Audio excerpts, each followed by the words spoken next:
dans les yeux de ma mère. Alors, Patrick, je t'ai laissé les clés de la bande-son de Movies et tu m'as choisi ça. Pourquoi donc ? Cette semaine... Arnaud, hein. Oui, pendant cette quinzaine, je me demandais en fait si j'allais enchaîner avec des films pour lesquels j'avais vraiment pas eu de coup de cœur. Et puis est arrivé ce lundi, et la bonne surprise, pour moi en tout cas, ça a été La vie de ma mère. Et là, on vient d'entendre Arnaud, qui est utilisé, dont la musique et la chanson est utilisée dans le film pendant le générique de fin. Alors là, on a un postulat de départ qui est relativement simple. Hein. Pierre, qui a une trentaine d'années, qui est fleuriste, aidé par son collègue Hibou, qui est assez intéressant dans le film. Et tous les matins, on le retrouve vers 4h du mat au marché aux fleurs. Donc, il travaille dur, hein, le garçon. Hein. Un garçon pas forcément très drôle. Hein. Même certains auraient tendance à dire qu'il est un peu coincé. Son amie Lisa, elle serait capable de dire ça, parce qu'il a vraiment de la difficulté à exprimer ce qu'il ressent, hein, le garçon.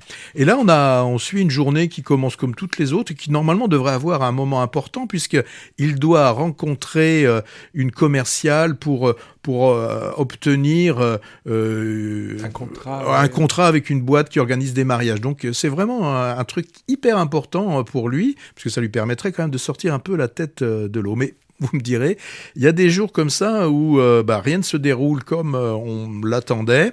Et là, alors quand je dis on peut faire des films, c'est pas possible de faire un film tranquille. Hein, Wim Wenders, lui, il arrivait à le faire avec des choses comme Perfect Days. Non, là, on va avoir un coup de fil qui va vraiment être le déclencheur. Hein. Tiens, longtemps qu'on l'a pas utilisé. Ce ouais, terme, hein. élément déclencheur. Ouais, l'élément déclencheur. C'est la grand-mère de Pierre qui appelle et elle lui dit simplement ta mère est à la maison. Et là, on ne sait pas exactement pourquoi, mais Pierre saute dans sa voiture, il arrête tout et se retrouve dans le petit appartement où là, on a une mère que l'on découvre qui embrasse avec fougue, hein, c'est le moins qu'on puisse dire, qui embrasse son Pierre. Et Pierre est plutôt quand même sur la défensive.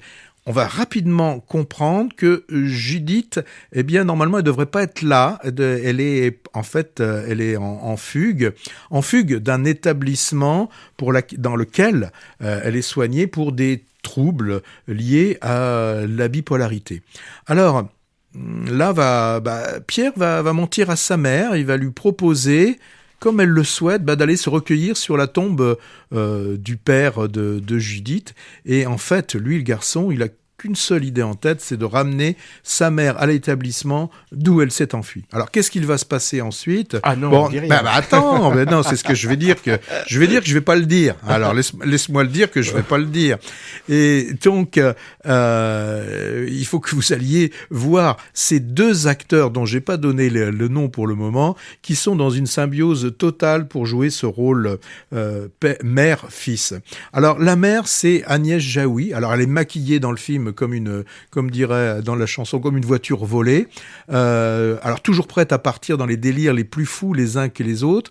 Et Pierre, c'est William Lebguil, le fils qui est... Donc on sent là, on va comprendre, hein, qu'il a eu des années vraiment compliquées à s'occuper de sa mère et qu'à un moment donné, il a fallu couper le cordon. Et pour lui couper le cordon, c'était de la mettre dans cet établissement. Alors, ce film, c'est une comédie. Hein, c'est une comédie, mais comme on l'a dit, une comédie douce amère. Alors, je suis à peu près sûr que certaines scènes vont vous remuer et vont venir faire perler quelques larmes sur vos joues. Et d'autres scènes, à l'inverse, vous amuseront, j'en suis sûr.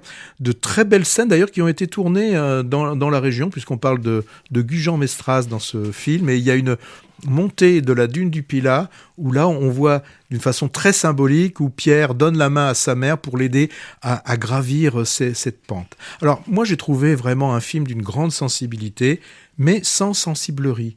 Un film qui qui peut donc, je l'ai dit, vous émouvoir, mais en fait aussi qui vous donne du bien et qui donne vraiment à réfléchir sur les relations qu'on peut avoir, nous enfants avec nos parents ou nous parents avec nos enfants. Premier film de Julien Carpentier. Le film, il a fait beaucoup de festivals. Et d'ailleurs, le public d'Angoulême lui a décerné son grand prix. Alors, Julien Carpentier le dit souvent qu'il tenait absolument à voir Agnès Jaoui comme actrice. Et l'idée du film lui est venue que dans sa famille, il a aussi une personne souffrant de bipolarité. Alors, avant, c'est ce qu'on appelait être maniaco-dépressif. Et dans le film, aussi, ce qui est intéressant, c'est que Judith est consciente de sa maladie. D'ailleurs, elle le dit dans une scène, dans un cimetière, mais je fais pas exprès d'être comme ça. Car c'est vrai que c'est pas un caprice, c'est pas une lubie. Les gens qui souffrent de bipolarité sont dans une souffrance réelle. Donc moi, c'est un film que j'ai particulièrement apprécié. J'y allais un petit peu à reculons. La bande-annonce m'avait fait un petit peu peur. Méfiez-vous des bandes-annonces. Et j'ai bien fait d'aller voir ce film, donc film qui s'intitule La vie de ma mère. Ouais, gorgé d'émotions, avec des personnages pleins d'humanité. Il n'y a pas de méchants ici. Tous les gens sont bons. Alors, on effleure le pathos et le mélo, mais sans trop tomber dedans. Et je trouve qu'à mesure qu'il avance, ce road movie mère-fille se bonifie finalement.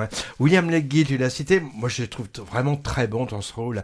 Avec cette espèce de jeu intériorisé, retenu, qui convient très bien à son état d'esprit de lassitude mêlée de culpabilité. Du coup, les moments où il craque sont d'autant plus forts. Alors, il y a 2 ou 3 ans, un autre long métrage français avait aussi comme sujet central les conséquences de la bipolarité sur une famille. C'était Les Intranquilles de Joachim Lafosse. Là, c'était au sein d'un couple et c'était franchement dramatique. La vie de ma mère est plus léger. Ouais, on peut le classer dans la catégorie comédie, d'accord, mais préparez vos mouchoirs quand même.